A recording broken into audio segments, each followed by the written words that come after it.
разбрав Симпо и отидов на кај Симпо, а доаѓав по оваа улица, баш по истава. Пред Симпо ствари се фаќа. Знаеш како јас мислам дека ќе знам да се снајдам, а не отварам апликација се прави. А не се снаоѓам. Жена ми што ми се смее, вика ти низ Скопје одиш со Google Maps. Па вика модам, кога не се снаоѓам, модам. Што да правам? Да, исто. Вика мај сега ќе се снајдам, ама не се снајдам. Добро е. Одлично. Добро е вака ако зборувам погласно. Океј. Ја најчесто одам без вовед, ама еве денеска ќе воведам, како што ти кажав и преска. Ти го имам слушано секој подкаст, сите, отприлика сите емисии на кои што имаш гостувано и мене лично навистина ми имаш помогнато барем во мојот пат. Денеска, дечки, го имаме Антонио Вилковски, нутриционист. Антонио, добре дојде, како си? Добро ве најдов и мило ми е што така сум делувал. Преку моите гостувања на телевизии, барем да знам дека не се залудни, нели, не е залудно потрошено време.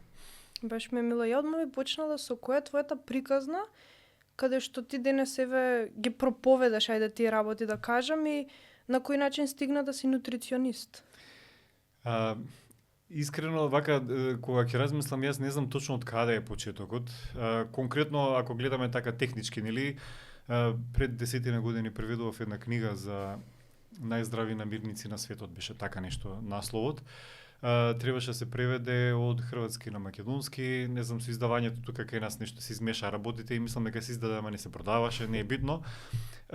Сакам да кажам дека од тука некако ми почна повеќе интересирањето за поздрав начин на исхрана, што после постепено, кога сватив дека и кај нас се отворил факултет за нутриционизам, за здрава исхрана, за нутриционизам во Велес, нели?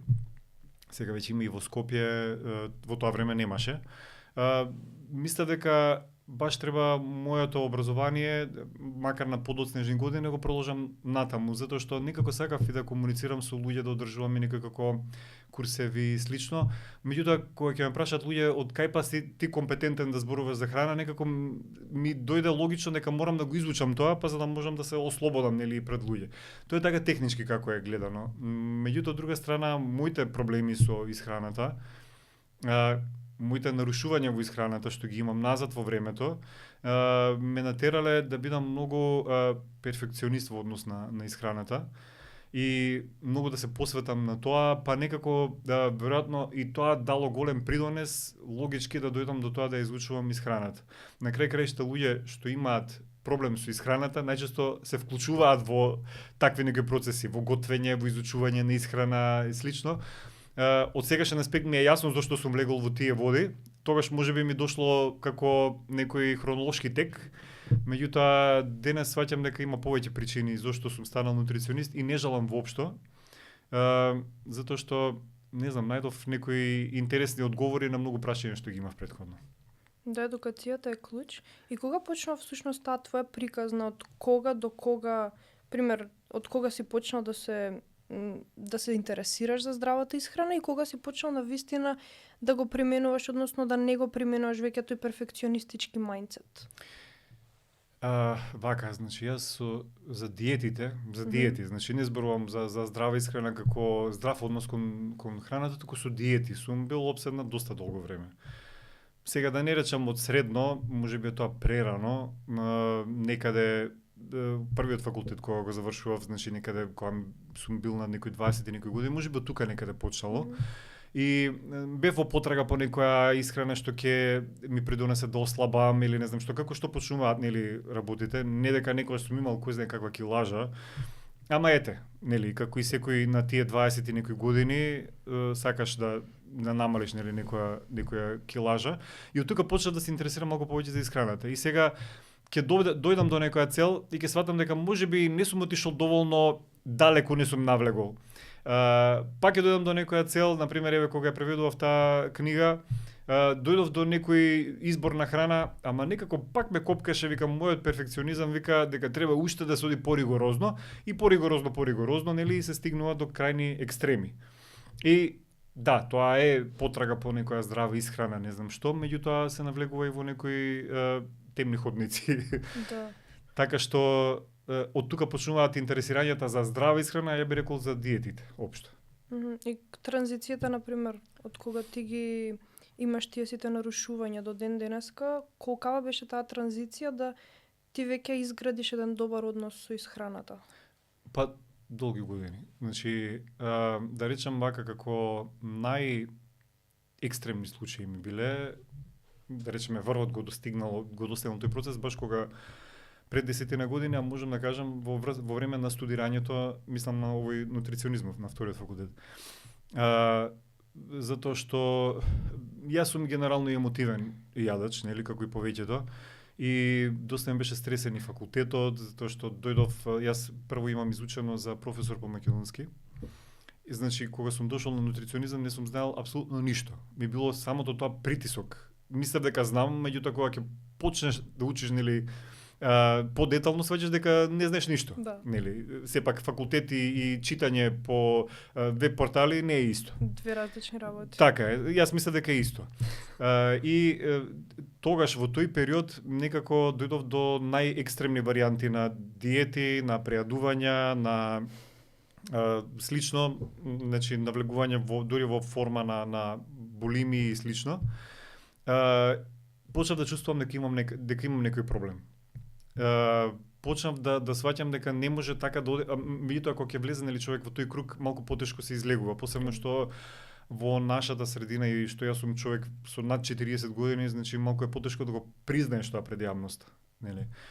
Плюс на некој начин таквиот начин на исхрана и екстремното диетарење ти станува идентитет. И кога ќе се случи тоа, некако луѓе очекуваат од тебе да си постојано на диета, да си тој што ќе покажуваш карактер, нели, јас знам тоа дека не треба да го јадам и нема да го јадам и не знам што. Меѓутоа сваќав во позадина дека има голем проблем. Како со сето тоа да се изборам, многу тешко ми беше. И да речам некаде 2019-2020 бев некако цврсто решен дека ќе прекинам со тие процеси. Доста образованието ми помогна. И доста следев и други светски нутриционисти, диетичари, што нивни размислувања. Јас сум таков, почнали да ме јаде црвот и почнувам да испитувам докаде може со работата. И полека минав сам низ тој пат кон некое опоравување, што искрено не би го препорачал, меѓутоа мислам дека кај нас и нема ни подобри услови за некој поинако да ја мине таа фаза. Дефинитивно, ја мислам дека и многу малку зборуваме за тие некои нарушувања, меѓутоа ете се повеќе и повеќе слушам луѓе како излегуваат дали на телевизии, на емисии, муабети со другарки кои ќе ги прашам, онај, одма се познава човек, особено човек со нарушување што има претходно, може многу лесно да ги препознаат сите тие симптоми на нарушување во исхраната и веќе секој втор човек, ако не секој 80% од луѓето имаат некакви си нарушувања на исхраната.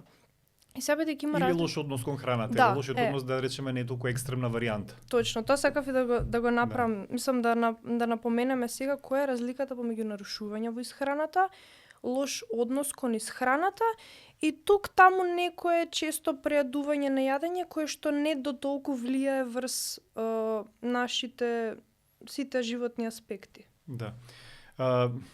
Тенка е границата. Сега не може точно да се разграничи, меѓутоа се додека тие преадувања или тие држења диети не го нарушуваат здравјето, психичката и физичката стабилност на лицето, тогаш правиме муабет за лош однос кон храната. Веќе кога ќе почнат да навлегуваат кон тоа да го нарушат начинот на живот на тој човек, тогаш веќе зборуваме за вистинско нарушување на исхраната. Значи, јас лично како нутриционист сега со искуство од некои 4 години, веќе можам тоа да го препознам. Порано не сум можел да правам некоја дистинкција, нели, меѓу тие две работи. Генерално, преадувањата од време на време, да речеме, кога нешто не е вкусно или јадење малку повеќе, не ги сметам за некои нарушувања или лош однос кон исхраната, едноставно ние сме луѓе и вкусната храна секогаш ќе не привлекува, не можеме да речеме дека не привлекува. Додека пак има некои луѓе кои што решаваат проблеми со преадување и тоа не го сметаат како нешто што им го нарушува начинот на живот, значи тогаш веќе имаат лош однос кон храната.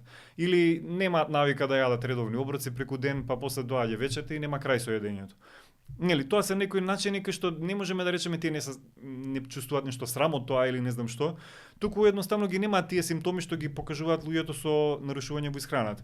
Тоа е повеќе, како да кажем, повеќе како некој начин на механизам, на пример си го поврзуваат прејадувањето со гледање телевизија, со седење кај пријатели, исто и со пиењето алкохол, нели? Макар што пиењето алкохол веќе влегува и во зоната на зависности, меѓутоа има некои што не се толку зависници, меѓутоа кога се во некоја прилика пијат повеќе. Или луѓе имаат навика навечер ќе седнат пред телевизор и да јадат повеќе. И тоа да биде секој ден.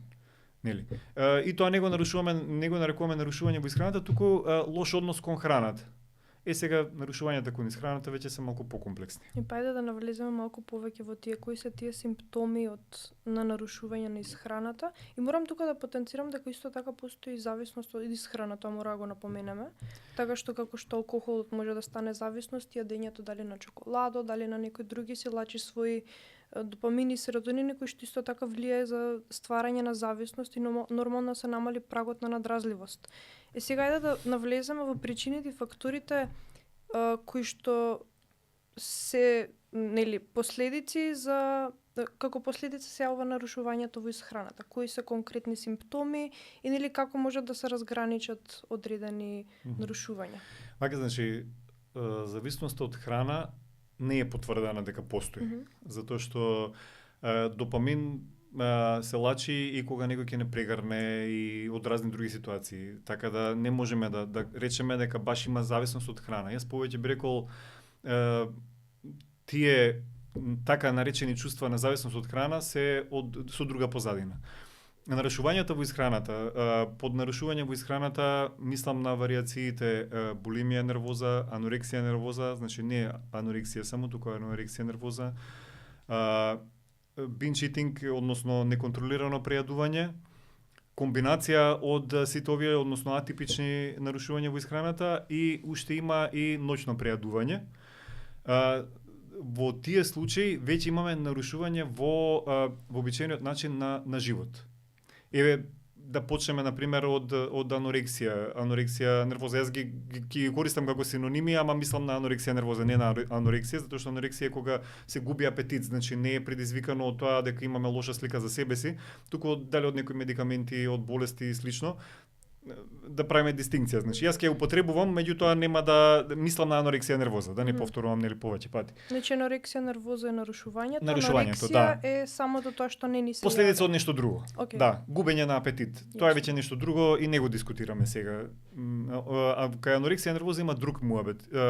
Тука лицето има лоша представа за себе. Значи кога се гледа во огледало, секогаш смета дека е дебело. Најчесто луѓето со анорексија нервоза се слаби, најчесто и преслаби, со индекс на телесна маса некаде под 18,5.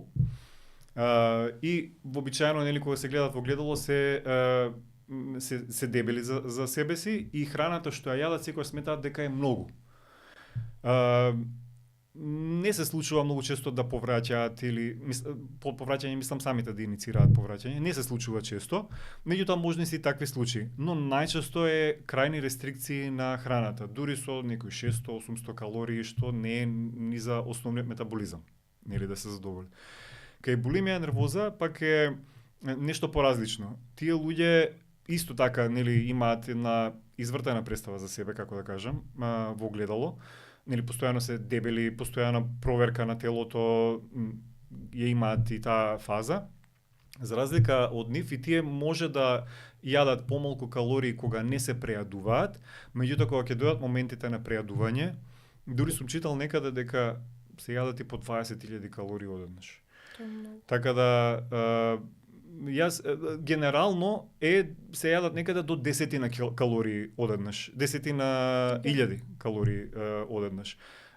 Или 5-6.000 калории наеднаш ќе се изедат, меѓутоа пак ќе речем, значи има екстреми што одат и до 20.000 калории, што е страшно за организмот, за дигестијата пред се, нели првично ако гледаме. Кај тие луѓе, за разлика од тие што се со анорексија, значи постои после надокнадување, надополнување за изеденото, односно фаза на чистење на некој начин. Како се применува таа? Или се поттикнува повраќање, или се користат лаксативи и диуретици, или се оди кон превежбување. Односно, или прегладнување. Прегладнувањето скоро во секоја варијанта го има. Луѓето со булимија веднаш после јадењето најчесто гледаат да го исперат желудникот на некој начин, нели, и пијат вода за да повратат или нели со прст ќе повратат. Јас се извинувам ако сум малку поексплицитен нели во објаснувањата. И со тоа сметаат дека се ослободиле од храната. Најчесто гледаат да повратат додека не се појави храната што прва ја јаделе. Например домат, нели, доматот е како баш се може да се види, нели? Мака што физиологијата не кажува така, во желудникот храната е измешана. Не е наредена во најдолниот дел од желудникот првата што сме јаделе, па нагоре како туку е мешавина во желудникот. Значи тоа е сосема погрешно сваќање, но луѓето со булимија сваќаат дека додека не се појави на пример доматот, тие не треба да прекинат со повраќање. Или користењето лаксативи и диуретици, што е доста честа проблематика.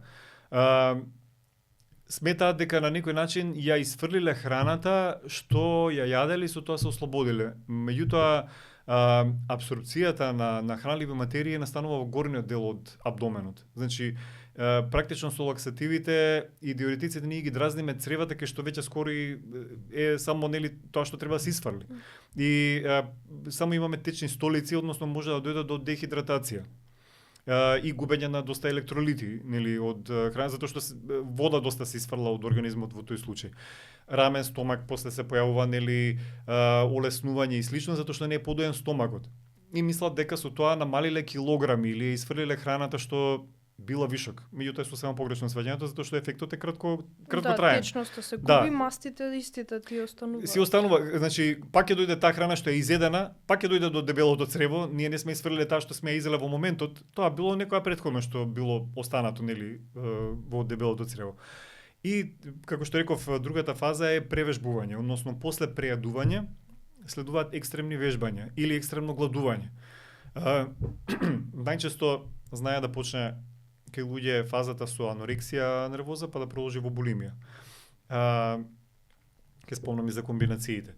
Кај луѓето со неконтролирано прејадување или познато сега како binge eating, кај нив е сосема друга пак приказната. Тие воопшто не чувствуваат вина за сопствениот изглед, за прејадувањето. Тоа сам да спомнам дека кај булимија има и чувство на вина, страшно чувство на вина. Прво е задоволство од храната, после губење контрола и на крај чувство на вина. И поради тоа се случуваат нели тие компензаторски механизми, да. Кај луѓето што имаат навика да се прејадуваат и со тоа да речеме да се лечат тагата, емоциите, односно се прејадуваат во секоја ситуација кога ќе дојде храна. Јас на пример имам клиенти што ми рекле едноставно сакам да јадам. Не чувствуваат вина за тоа, не чувствуваат, не се склони на диети, за разлика од овие со булимија што се секоја склони на диети и тоа добро контролирани, дури надвор од бинџот и не ни јадат нешто многу храна. Овие јадат и овие се склони и на зголемување на тежина. Кај луѓето со анорексија тежината е под нормалата, кај луѓето со булимија е сосема нормално и никој не може ни да препознае. Зошто? Затоа што апсорбцијата сепак се случува во желудникот и тенкото црево. Нивните постапки и реакции не го спречуваат тоа и затоа пак се со нормална тежина, а овие што се со binge eating нарушување, значи тие веќе имаат изголемена тежина. Најчести случаи се комбинациите. Значи комбинација најчесто од анорексија, булимија и binge eating. Реков последна група се тие што се прејадуваат ноќе, значи честа навика да се станува ноќе и да се јаде. Сега може тоа да е само поттикнато од недоволно храна во текот на денот, нели? Не мора да значи дека е нарушување во исхраната, тоа не може дефинитивно да се каже, меѓутоа имаат луѓе што имаат навика баш навечер да стануваат специјално за да јадат, да се прејадуваат. Така да тие се, има уште една форма орторексија која што не е препознаена како клинички случај, меѓутоа постои преголема обседнато со здрава храна. Тие се тие фази. Да. Малку подолго објаснувам. Да, како? Тоа ми беше и поентата и бидејќи едукацијата е клуч И пример, јас лично колку повеќе се едуцирам за телото, за физиологијата, како работи всушност телото, толку повеќе сум импресионирана, меѓутоа и повеќе учам зошто ми се случувале мене некои работи. Пример, јас сум имала binge eating, никогаш не знам дали било нарушување или едноставно лош однос кон храната. Меѓутоа мислам дека сега се наоѓам во некој балансирано кај што буквално се си дозволувам во одредени количини, колку повеќе се едуцирам, се осеќам подобро и за мене, меѓутоа и едноставно односот се подобрува, а доста мене лично ми има помогнато и кои се не само симптомите, туку кои се последиците од прејадување, од изгладнување на организмот и дали може таму малку повеќе физиолошки да навлеземе кои се всушност последиците пак од нејадење или од преогромен калориски дефицит или пак од прејадување, дали е тоа секојдневно или пак еднаш во не знам во еден месец или пак било како, кои се понатака последиците од премногу прејадување или зголемување на телесни масти, така натака, и од гладување. Од гладувањето, бидејќи се соочувам со девојки, сега ќе спомнам нели девојки, не сакам да класифицирам дека само тие нели гладуваат и постари лица, меѓутоа најчести се кај нив последиците. Значи од гладувањето доста последици. Прво, ајде што има таа девојка има помала тежина колку што треба да и функционира организмот, затоа што внесува многу малку калории. Го губи циклусот, што е скоро вообичаено. Дури и после кога ќе почнат по нормална исхрана, уште многу време им треба додека го вратат циклусот, додека да се на некој начин се осигури организмот дека има доволно храна. Значи нашиот организам е многу паметен. Ќе ги исклучи тие функции што смета дека не ни се пресудни за живот. И кога гледа дека има малку калории, не може некоја девојка од 40 кила да биде бремена. Нели? Колку да звучи сурово. Нели?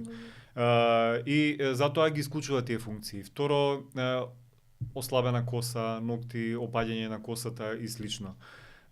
Следни фази кои што се малку поекстремни се ослабено срце, затоа што кога има премалку калории, веќе се разложуваат и мускулите, односно протеините во организмот, таа мускулно ткиво и самото срце.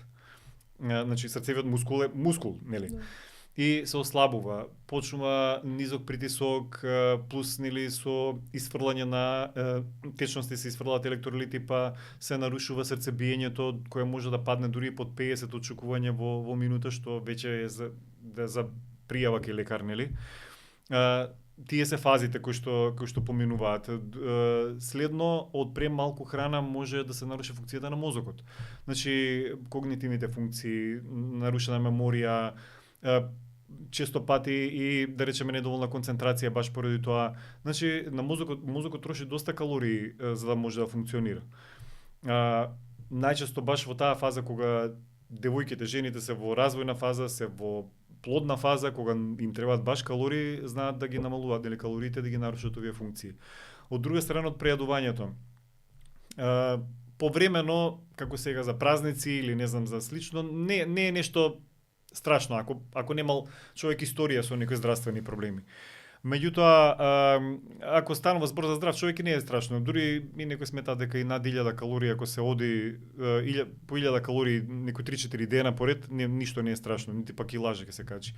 Работата ако има на пример секој еднаш неделно минимум прејадување, повеќе пати неделно прејадување, кое е оптеретувањето на целиот дигестивен систем, што се случува во моментот. Или со повраќањето. Киселината треба да си остане во желудникот. Таа киселина е потребна за да почне разложувањето на храната, да ја претвори храната во течност. И таа треба да остане во желудникот во таква средина. На хранопроводникот нема одговара киселина. А ние со повраќањето носиме киселина, плюс ерозија на забите настанува. Тоа заварите можат многу лесно да го препознат кога некој повраќа многу често. Дури може да настане и отекување на плунковните жлезди, па да лицето да биде малку како подуено, нели? Тие се последиците од повраќањето, затоа што сепак кога некој е прејаден, нели, и сака да поврати, да му олесни, треба баш интензивно да повраќаш и тоа да придонесе нели до овие последици.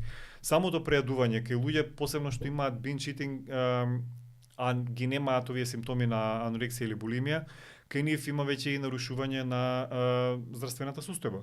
Нели што се покажува и на самата крвна слика, но најосновна крвна слика нели се покажува со покачени триглицериди, холестероли, замастен црн дроб и слично. И ќе речат таа и таа храна ми е тоа, нели покачен шеќер или не знам што, фактички е од премногу храна. Тие последици. И сега кај луѓето што имаат исклучиво навика со прејадување, кај нив доаѓа дури до морбидна дебелина.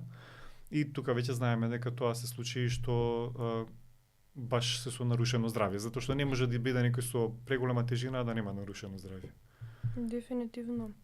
Спомна и за стабилноста кај мажите и кај жените, се почесто веројатно имаш повеќе женски од што машки клиенти, бидејќи тоа некоја стигма да машките имаат некакви нарушувања, или многу ми е мерак што сега ноември е веќе месец на машкото ментално здравје, што сметам дека се повеќе и повеќе треба да се работи кон таа тематика, бидејќи заедно ние како општество и жените и мажите треба да придонесуваме, бидејќи не се само жените тие што биле оштетени во историјата, меѓутоа и мажите си носат некаква траума по која што има нарушувања во исхраните, секакви трауми, па која е застапеноста, пример, не само кај твојата клиентела, меѓутоа општо кај мажите и кај жените, колку ги има со нарушување во исхраната и дали може би имаш некаков случај каде што мажите има пристапено, аз имам нарушување, дали е со тоа со некаков страф или со отворени кон соработка? Замисли да зборуваш за ментално здравје и нарушување во исхраната на Балканот. Мислам, тоа е по табу тема и мажи нели во комбинација, по табу тема не постои.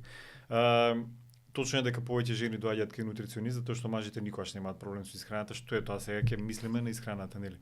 Тоа го нагласувам не заради подценување или не знам што или исмевање, туку како причина зошто нарушувањата во исхраната се поприсутни кај жените.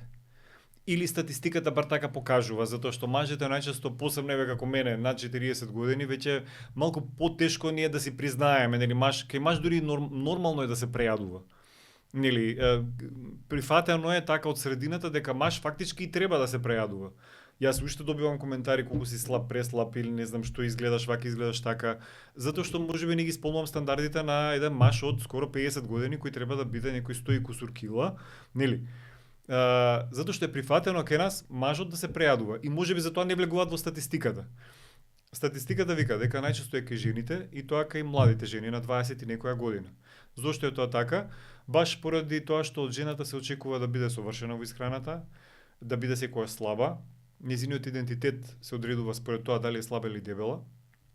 Да се извинувам што го користам терминот дебела, меѓутоа не сакам да го користам, меѓутоа знам кои се термините што ги користат и кои како се квалификувани луѓето, нели? Од жената се очекува да е таа што треба малку да јаде, нели? И целиот тој притисок предизвикува баш кај жени и кај девојки да се појават најмногу нарушувањата во исхраната. Пак ќе речем, се почнува можеби и со анорексија, односно со преслаба, па потоа со булимија која што може да трае уште многу подолго. Анорексија може многу полесно да се реши отколку ако остане долг период веќе може да биде живото загрозувачка, ама со булимија, ако некој ја закачи, може со години после да му се влече. Значи, жените да се почести, не се исклучени и мажите, во однос на само на binge eating, односно неконтролирано прејадување, тука има некоја изедначеност, како и за ноќните прејадувања, веќе е некоја изедначеност меѓу мажите и жените. И мажите и жените се прејадуваат. Зависи кој како се пријавил, нели? Меѓутоа анорексија и булимија се пред секај жените поприсутни. Колку си признаваат луѓе за сето тоа, не знам, ама сепак мислам дека се уште е табу тема. Дефинитивно. Уште нешто ме праша, ама заборави што беше последното. Со клиенти, например, со клиенти. Со клиенти, обично клиентите имаат доверба во нутриционистите. И кога доаѓаат си кажуваат апсолутно сите маки. Значи, јас сум немал некој да крие или дополнително да дознаам за тоа. Дури мислам дека и таков ми е мене пристапот, не знам. Јас сакам да ми кажат се клиентите. Мене ми е тоа, секоја информација ми е добре дојдена. И прејадување, и јадење благо, и јадење во различни делови од денот, и кога се прејадува во кои ситуации, значи се ми е битно и сакам да го знам и никого не осудувам, можеби затоа немам проблем да ми се доверат клиентите, нели, секој што го правиме во 4 очи, нормално, нели, и тоа е тајна меѓу мене и нив. Може би и за тоа ми се доверуваат. Сум немал проблем да ги натерам, да разговарам на тие теми. Имало и ке мажи и ке жени случаи, ке млади девојки, и сме разговарале и одало да речеме секолку можат тие да прифатат, нели, промени, меѓутоа дека се затворени, дека нема да ми го кажат, тоа не се случило до сега, бар не памтам. Супер, многу ми е мило што има доверба. Довербата мислам клучна за секоја соработка, не Така. само нутриционист и клиент, меѓутоа за сите такви услуги Сигурно. од човек на човек, Да. дека за џабе пример јас би дошла на нутриционист, ако јас не ги кажам моите проблематики, ти не би Нема можел. поента. Да, нема поента тоа. И А и нутриционистот ако те осудува, ти уште толку ќе се затвориш, така што таа соработка уште во старт е осудена на пропаст. Така Да, што и тоа нема. нема потреба, Да. да. Дефинитивно, а преска споменавме, тоест го начнавме моментот и колку нарушувањата можат да влијат во социјалниот живот. Еве ја ќе почнам со мој примери некој. Пример, ќе сум се пријадела и дента ќе откажам некој излегување, бидејќи јас прво сликата за себе ми е до толку намалена кај што јас ќе се осеќам прво гадно од мене и после тоа и од другите околу мене. И тоа е еден таков круг што сега, например, кога правам ретроспекција, е толку многу лош и толку е многу не само екстремен, меѓутоа вистински влијае и на излегувања и на многу други аспекти, дали е тоа училиште, образование или слично. И сега да малце да поразговараме за таа тематика, дали сигурно и кај тебе си имаат јавено во некои други аспекти, меѓутоа сигурно дали со клиенти можеби зборуваш околу тие тематики или ги оставаш за психолози, за Се обидувам колку што можам, нели, да навлезам во таа област. Не знам сега кај нас психолозите колку ја третираат таа тематика за нарушување во исхраната. Познавам некои, познавам од интернет, значи не лично, и кои што имаат пристап кон нарушувањата во исхраната и претпоставам дека доаѓаат кај нив луѓе. Во однос на социјалниот живот, доста нарушен кај тој тип на луѓе. Прво затоа што, нели, реков, дали се соочуваат со орторексија, со булимија, сакаат да имаат строга контрола на исхраната. Затоа што ако отидат во социјални средини, значи кај што има друштво, кај што има многу храна, може да изгубат контрола, па да дојде до прејадување. Мака што ретко луѓето со булимија ретко се прејадуваат во јавност, најчесто тоа го прават тајно, тоа е една од карактеристиките, нели? Избегнуваат без разлика дали затоа што имаат такво мислење за себе си дека не се достојни да отидат некаде или затоа што се плашат дека ќе имаат контакт со храна од која што нели ќе бидат под искушение. Исто така доста поради сликата за себе си избегнуваат дружења кај што може на пример повеќе да се види телото. На пример пливање во лето, одење на плажа, не знам, излегување, нели, во лето се оди со помалку облека. да. Ги избегнуваат и тие средби. Значи има различни ситуации кои се избегнуваат, меѓутоа дека влијае доста за тоа. Пак ќе речем јас колку што можам разговарам со клиенти, ама мислам дека тука психолозите повеќе би завршиле работа. Склучни. Дефинитивно, тука споменавме лошата слика за себе.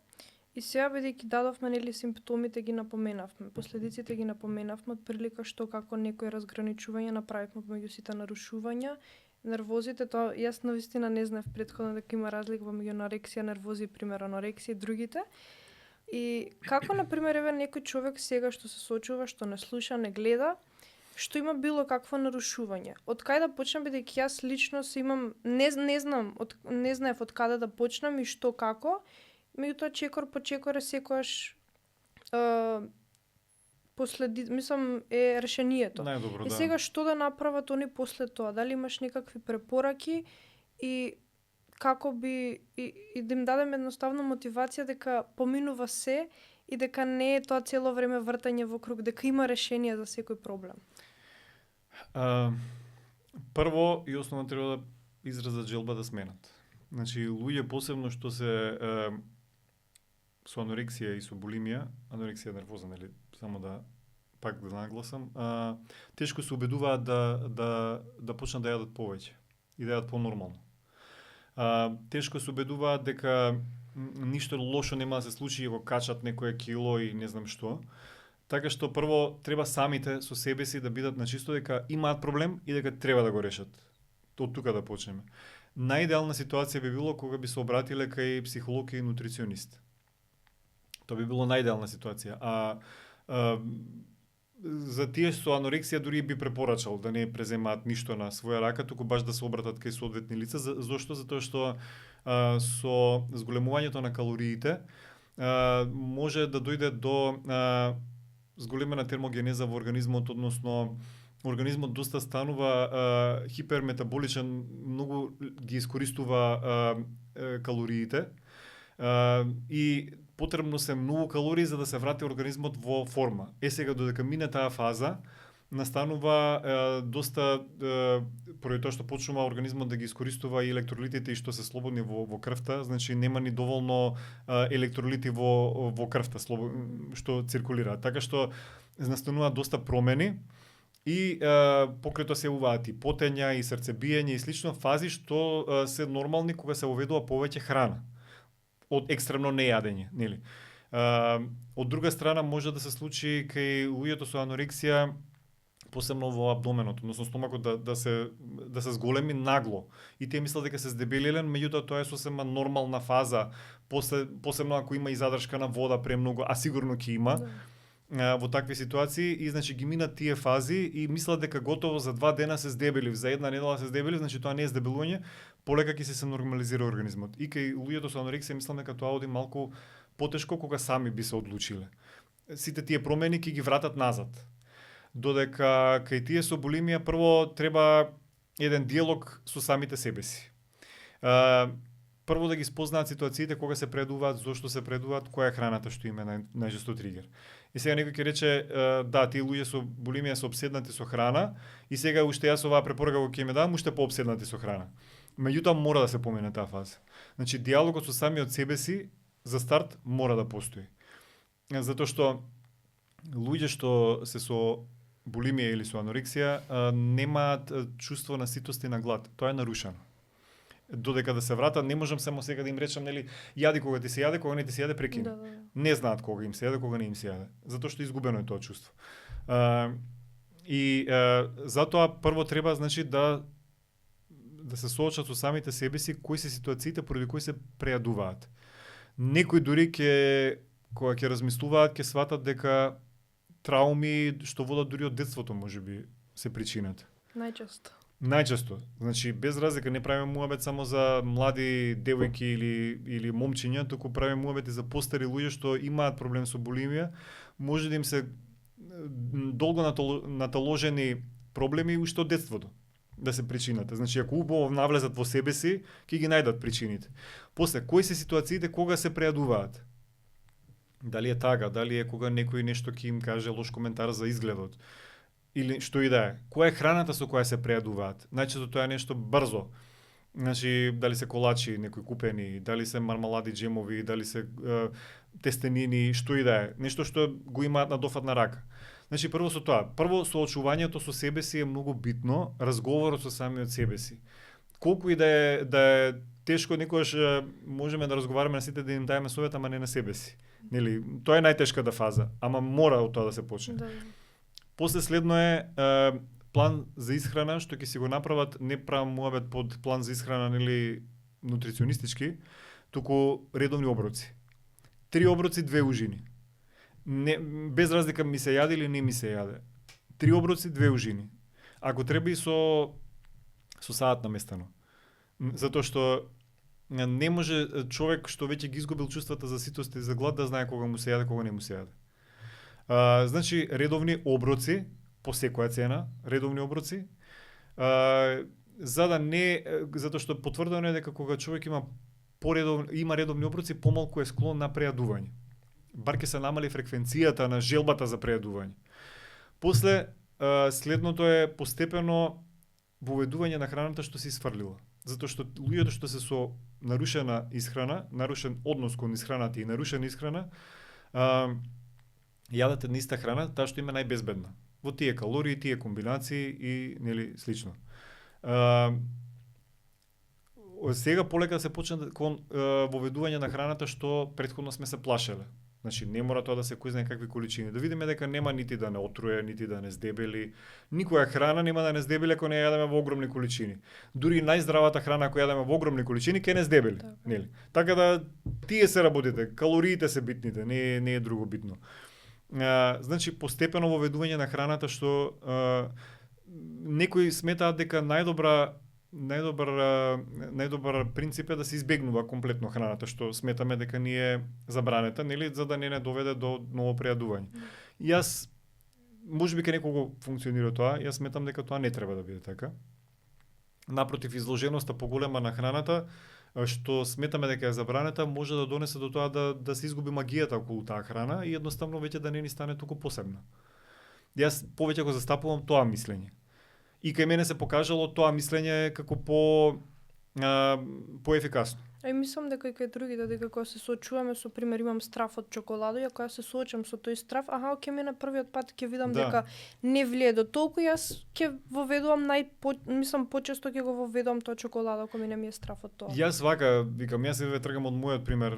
Например, јас тоа чоколадо ми било и мене некоја зависност или поима не, можеби затоа што сум си го забранувал, па за тоа. Јас си носев во ранецот секојаш чоколадо.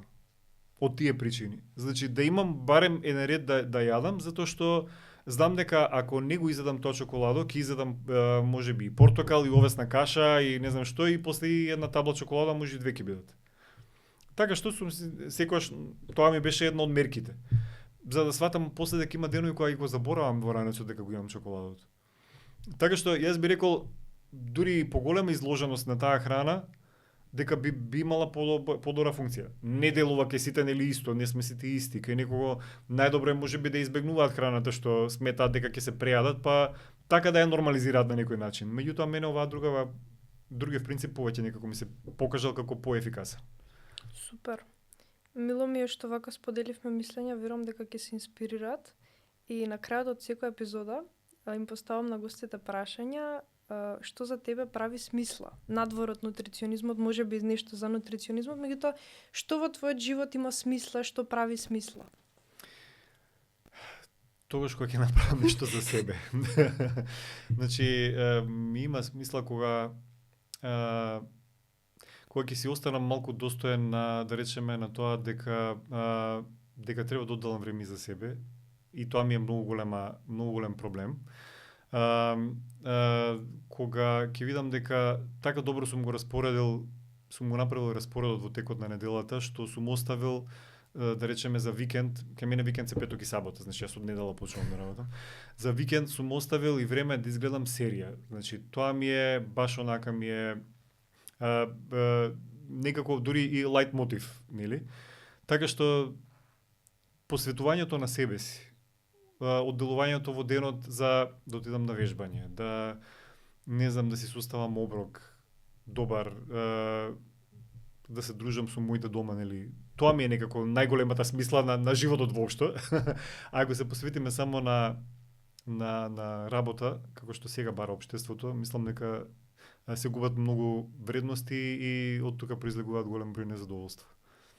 Дефинитивно, фала ти многу. Ова ми беше птен мерак епизода, бидејќи те следам уште од многу одамна и денес јас имав честа да зборам со тебе, така што фала ти на одвоеното време. Мило ми беше, јас секогаш сум отворен за овие теми, можеби некогаш малку навлегувам и по-експлицитно во објаснувањата, меѓутоа треба да се покрене свеста. Дефинитивно, така што фала ти многу и се гледаме во следна епизода, во некоја следна прилика. Сигурно, поздрав. Чао, чао.